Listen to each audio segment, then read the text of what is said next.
ખૂબ ખૂબ આભાર. શ્રી સૌરાષ્ટ્ર પટેલ સેવા સમાજ આયોજિત વિચારોના વાવેતર કાર્યક્રમની અંદર શ્રી કાનજીભાઈ ભાલાળા, શ્રી સૌજીભાઈ, ભવાનભાઈ, પરમ મિત્ર સંજયભાઈ, વર્ષાબેન કાકડિયા પુસ્તકાલયની અમારી કમિટીના સભ્યો અને આપ સૌ વિચારોના વાહકો. સંજયભાઈ પરમ મિત્ર છે અને એમણે જે પ્લેટફોર્મ તૈયાર કર્યું છે ત્યાંથી મારે હવે લેન્ડિંગ કરવાનું છે. તમને પુસ્તકો સુધી સંજયભાઈએ પહોંચાડ્યા. મારું કામ એનાથી થોડું અઘરું છે. મારે ઘરે આવેલા પુસ્તકોની અંદર તમને લઈ જવાના છે. વિષય જે વાંચન છે, સાહેબ મને એવું લાગે છે કે વાંચન એ બોલવાનો વિષય નથી, એ તો વાંચવાનો વિષય છે, કરવાનો વિષય છે. એક બહુ સરસ પ્રસંગથી આ વાતની શરૂઆત કરું. એક 13-14 વર્ષનો દીકરો એ પુસ્તકની દુકાનમાં પુસ્તક શોધતો હોય એટલે એ પુસ્તકની દુકાનના જે માલિક હોય એ જોવે કે ક્યારનો એ પ્રયત્ન કરી રહ્યો છે એટલે એની પાસે જાય કે બેટા તારે શું જોઈએ છે, કયું પુસ્તક જોઈએ છે, શું શોધે છે. તો પેલો દીકરાએ કીધું કે મારે જે છે ને એ બાળ ઉછેરના પુસ્તકો જોઈએ છે. એટલે પેલા ભાઈ જે છે ને તું બાળ ઉછેરના પુસ્તકો તારે શું કરવા છે?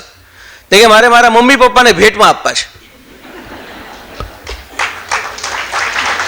કેમ ભેટમાં આપવા છે? કેમ કે આડે ધડ ધબધબાટી બોલાવે છે, ખબર તો પડે બાળ ઉછેર કેમ કરાય એમ.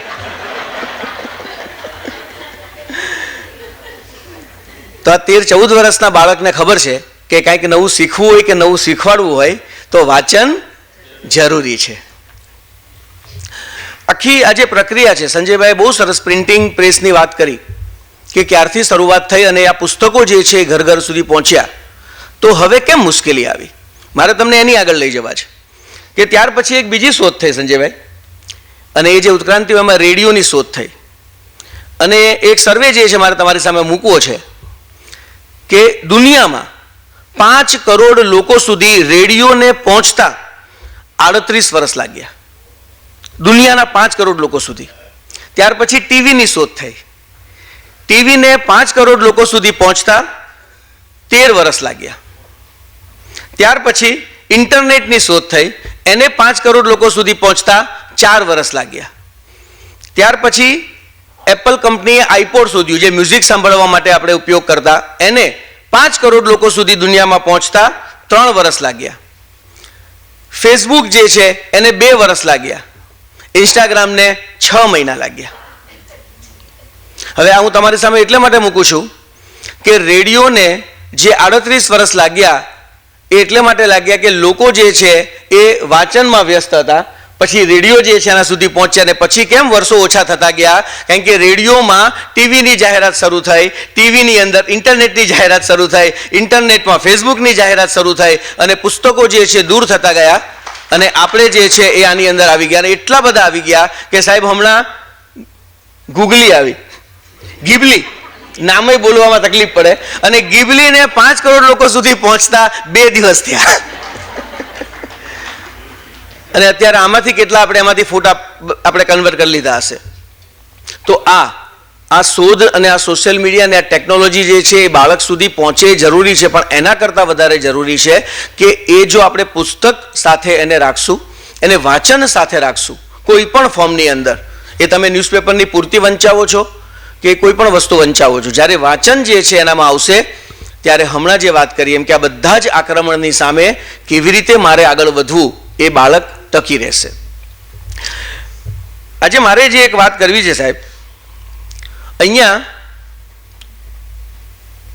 જેટલા બેઠા છે એમાંથી આપણને કેટલાને એવી ખબર નથી કે વાંચવું જે છે, આમ તો એવા વ્યક્તિઓ જે છે આપણે છીએ કે બધાને જે છે કદાચ ખબર હશે કે વાંચનનું મહત્વ છે. કેટલાને ખબર છે કે વાંચવું જોઈએ? એમ વાંચવું જોઈએ એવું કેટલાને ખબર છે? એટલે એવું તો છે ને કે આ નવી વાત છે. બસ સાહેબ એ જ જે છે. એટલે મારે જે તમને કહેવું છે, એક વિચાર જે મને પહેલો વિચાર સાહેબ આજે વિચારના વાવેતરમાં જો મારે મૂકવો હોય તો હું આજે 8:05 આવી ગયો હતો. પછી મેં જે ઓબ્ઝર્વ કર્યું કે ધારો કે અમુક વ્યક્તિ 8:05 આવ્યા, અમુક 8:10, અમુક 8:20, અમુક 8:30, અમુક 8:40. હવે આપણે આવીને અહીંયા બેઠા, હું કદાચ એ સંદર્ભમાં કહું કે જો તમે અહીંયા આવ્યા ને તમારી સાથે જો એક પુસ્તક હોત તો શું ફાયદો થાત? જે 8:05 આવ્યું છે ને એને કાર્યક્રમ શરૂ થાય ને એની વચ્ચે 25 મિનિટ મળી હોત એ વાંચી શકત. જે 8:15 આવ્યું છે એને એટલી મિનિટ મળત. આપણી પાસે એ 10 મિનિટ, 15 મિનિટ, 20 મિનિટ, અડધો કલાક વાંચવા માટે મળત. કેમ? કે આપણે વ્યવસ્થાના ભાગમાં નથી, આપણે ખાલી કાર્યક્રમમાં બેસીને કાર્યક્રમ શરૂ થાય ત્યાં સુધીનો સમય જે આપણી પાસે છે. તો મને એવું લાગે છે કે પહેલો વિચાર સાહેબ આપણે એવો ખાલી કરીએ ને કે હવે વિચારના વાવેતરમાં આપણે આવીએ ને તો સાથે એક પુસ્તક લઈને આવવાનું છે અને એ જ્યાં સુધી કાર્યક્રમ શરૂ ન થાય ત્યાં સુધી વાંચવાનું છે. અને જો આવું 105મો છે, 100 ગુરુવાર આપણે જો આવું કરીએ ને અને 10 મિનિટ ખાલી તમે વાંચો ને તો 1000 મિનિટ જે છે એ આપણી વંચાઈ જાય. બસ આ જ વાત 10 મિનિટ વાંચવાનું જે ઘરે આપણે નક્કી કરીએ તો એનો જે બેનિફિટ છે ને એ મારે જે છે તમારા સુધી પહોંચાડવો છે. આ કેલ્ક્યુલેશન જે કમ્પાઉન્ડ ઇફેક્ટની વાત આપણે પૈસાની અંદર કરીએ છીએ, આ બેંકની અંદર આપણે છીએ એટલે નેચરલ, એવું જ આ વાવેતર વાંચનની અંદર વાવેતર થાય. જો તમે પુસ્તક સાથે રાખવાની શરૂઆત કરો તો શું ફેર પડે? આપણે બધા જ એમાં અહીંયા બેઠા છીએ, ક્યારેક ને ક્યારેક ટ્રેનનો પ્રવાસ કર્યો છે, ક્યારેક બસનો પ્રવાસ કર્યો છે, ક્યારેક પ્લેનનો પ્રવાસ કર્યો છે, ક્યારેક એરપોર્ટ ઉપર બેઠા છીએ, ક્યારેક ઇન્ટરનેશનલ પ્રવાસ કર્યો છે. તમે એ પ્રવાસની અંદર જોશો ને તો મોટે ભાગના વ્યક્તિઓ જે છે એ શું કરતા હોય ટાઈમ મળે ત્યારે? તે કે મોબાઈલ જોતા હોય. અમુક મોબાઈલ જોતા હોય, અમુક આમ ફરતા હોય. બહુ જ ઓછા વ્યક્તિ સંજયભાઈ જેવા એવા મળે કે જે પુસ્તક લઈને બેઠા હોય અને એરપોર્ટ ઉપર પુસ્તક જે છે એ વાંચતા હોય, ટ્રેનની અંદર બેઠા હોય, હું બેઠો હોય તો એ પુસ્તક. તો મારો એવો અનુભવ છે કે આપણે આમ જોતા હોઈએ અને કોઈ પુસ્તક વાંચતો હોય તો તમને તમારા મનમાં શું વિચાર આવે? એ વ્યક્તિ વિશે તમને સારો વિચાર આવે કે આ બહુ લર્નેડ પર્સન લાગે છે, આ કોઈ વિચારશીલ વ્યક્તિ લાગે છે. એ પુસ્તક જે વાંચે છે એનું ટાઇટલ બી જોવાનો આપણે પ્રયત્ન કરીએ કે કયું પુસ્તક વાંચે છે એ. સાહેબ આ જે છે કાનજીભાઈએ 2 ગુરુવાર પહેલા 103મા વિચારમાં જે વાત કરી હતી ને કે સામાન્ય રહેશો તો તક શોધવી પડશે અને અસામાન્ય બનશો તો તક તમને શોધતી આવશે. જો પુસ્તક સાથે હશે તો તમે આપોઆપ કેવા બની જશો? અસામાન્ય. તમે એ જે સામાન્ય લોકો કરતા જુદા થઈ જાવ છો. અને અહીંયા બેઠેલા પ્રત્યેક વ્યક્તિ જો પોતાની પાસે પુસ્તક રાખવાની શરૂઆત કરે તો આપણે બધા જ એવું કહી શકીએ કે અમે થર્સડે થોટ જે છે એના વિચારોના વાહક છીએ અને એટલે અમે અસામાન્ય છીએ.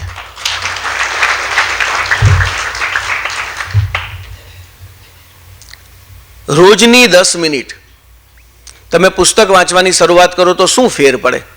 ધારો કે કોઈક વ્યક્તિ એવું નક્કી કરે છે કે મારે 10 મિનિટ જ ખાલી પુસ્તક વાંચવા છે. સમય ક્યાંથી કાઢવો, શું કાઢવો એ આપણને ખબર છે, પણ એ નક્કી કરે છે. હવે 10 મિનિટ પુસ્તક વાંચવાની શરૂઆત કરીને હું તમને ખાતરી આપું છું કે અઠવાડિયું 10 દિવસ એ વાંચન કરે છે એની અંદર શું ફરક પડશે એ જ્યારે એના મિત્રો સાથે બેઠા હશે અને કોઈક વાત નીકળશે ત્યારે પુસ્તકોમાં વાંચેલો વિચાર એ રજૂ કરશે અને એની સાથે બેઠેલા જે મિત્રો હોય ને એ લોકોને એવું લાગશે અરે વાહ આ બહુ સારી વાત છે. તમને ઘરે 10 મિનિટ વાંચતા જોઈને તમારા બાળકો જે છે એ જોશે કે પપ્પા પુસ્તક વાંચે છે તો એને પણ પ્રેરણા મળશે કે મારે કંઈક વાંચવું જોઈએ. આ એક વાતાવરણ જે છે એ ઊભું થાય. એ વાતાવરણ ઊભું કરવાની જવાબદારી આપણી છે. કેમ? વાંચન ઘટ્યું છે. બાળક આપણા ઘરમાં હોય ને ત્યારે એ ઘરની અંદર જે જુએ ને એ કરે, જે આપણે કહીએ નથી કરતા. તો એ શું જુએ છે? કે જુએ છે કે જ્યારે સમય મળે ત્યારે મમ્મીને પપ્પાના હાથમાં શું હોય? કે રિમોટ હોય ટીવીનું, એના હાથમાં શું હોય? કે મોબાઈલ હોય, એના હાથમાં શું હોય? કે બહાર જતા હોઈએ, મિત્રો સાથે ગપાટા મારતા હોઈએ. આપણે આપણા ઘરમાં આપણા બાળકોને ક્યારેય પુસ્તક વાંચતા હોઈએ એવું દ્રશ્ય બતાવીએ તો એને ખબર પડે કે પુસ્તકો વંચાય. કહેવાની જરૂર નથી, તમે ખાલી પુસ્તકો લાવો અને વાંચવાની શરૂઆત કરી દો. હું તમને ખાતરી આપું છું તમારે કહેવું નહીં પડે. કદાચ મહિનો થાય, 6 મહિના થાય, વર્ષ પણ થાય, કદાચ 5 વર્ષ પણ થાય, પણ તમારું બાળક પછી એ પુસ્તકોની અંદર જ્યારે જોડાશે ને ત્યારે તમને બીજા બધા જે છે એ પુસ્તકો તમારા સુધી આપોઆપ ઘરની અંદર ઢગલો વધારે થશે. કેમ? કે આ રોપણ કર્યું છે. એક વ્યક્તિએ મને બહુ સરસ વાત કરેલી, જેમ સંજયભાઈએ વાત કરી ને હમણાં કે રવિવારે પુસ્તકોની શરૂઆત થાય છે. એનો જ એક પ્રસંગ છે. એક પેરેન્ટ્સ એ કન્ટ્રી સાઇડમાં એનું બાળક ભણે છે સાહેબ, એને મને એમ કીધું કે મારી દીકરી જે છે ને સાહેબ હવે મારે એની ચિંતા નથી. એ ભવિષ્યની અંદર જે છે એ ડૉક્ટર બને, એન્જિનિયર બને, CA બને, વકીલ બને, જે કરે એ મને એ જે ફિલ્ડમાં જવું એ ફિલ્ડમાં જાય, મને હવે ચિંતા નથી. મેં કીધું કેમ, એવું શું થયું? તો કે સાહેબ એવું એ થયું કે એ જાતે જાતે વાંચતી થઈ ગઈ. હવે પુસ્તકોના પ્રેમમાં પડી છે ને, હવે મારે બિલકુલ ચિંતા નથી, હવે એ એનો રસ્તો એની જાતે કાઢી લેશે એમ કે. તો આ જે છે એ બહુ જ જરૂરી વાત છે. તો છેલ્લી વાત મારે જે વાત તમને કરવી છે, શું આપણે કરી શકીએ? તો રોજના 10 પાના જે છે એ વાંચવાનો સંકલ્પ લઈ શકીએ. 10 પાના, 10 મિનિટ જે છે એ વાંચવામાં, 10 પાના વાંચવાનો સંકલ્પ લઈ શકીએ. કેટલા જણા આવો સંકલ્પ લેવા તૈયાર હોય? સાહેબ, આ વિચારોના વાહક જે છે એને તાળીઓથી વધાવીએ. હવે તમે 10 પાના વાંચો ને એટલે મહિનાના કેટલા પાના થયા? 300 પાના થયા. અને વર્ષના કેટલા થયા? 3600 પાના થયા. આ 10 પાના તમે વાંચો છો કે રાત્રે સૂતા પહેલા હું 10 પાના વાંચી લઈશ, અથવા તો 5 પાના ટાઈમ મળે ત્યારે ને 5 પાના રાત્રે, ગમે ત્યારે. મહિનામાં 300 પાના એટલે 150 પાનાના 2 પુસ્તક થયા. તમે વર્ષે, આપણે એવો સંકલ્પ લેતા હોઈએ કે હું દર મહિને 1 પુસ્તક વાંચીશ ભાવેશભાઈ, એ સંકલ્પ લેવો અને સંકલ્પમાં ખાલી એટલું ઉમેરી દો કે આટલા પાના હું રોજ વાંચીશ, તો આપોઆપ તમારા વર્ષના 12 પુસ્તક વંચાઈ જાય છે. તો આ એક મને વિચાર લાગે છે. નંબર 2, તમે પુસ્તકો સાથે રાખવાની શરૂઆત કરો. એક ઘરે પુસ્તક હોય, જે તમે જ્યાં બેસતા હો, સોફા ઉપર હો તો સોફા પર, કે જેથી ટીવી જોવાની જગ્યાએ પુસ્તક હાથમાં હશે તો પુસ્તક વાંચવાની શરૂઆત થશે. એક તમારી ગાડીમાં પુસ્તક રાખો, જે તમે જ્યાં જાઓ ત્યાં તમારી સાથે હોય, ફરતું પુસ્તક. અને બીજું, તમારી ઓફિસ હોય તો ઓફિસે પુસ્તક રાખો.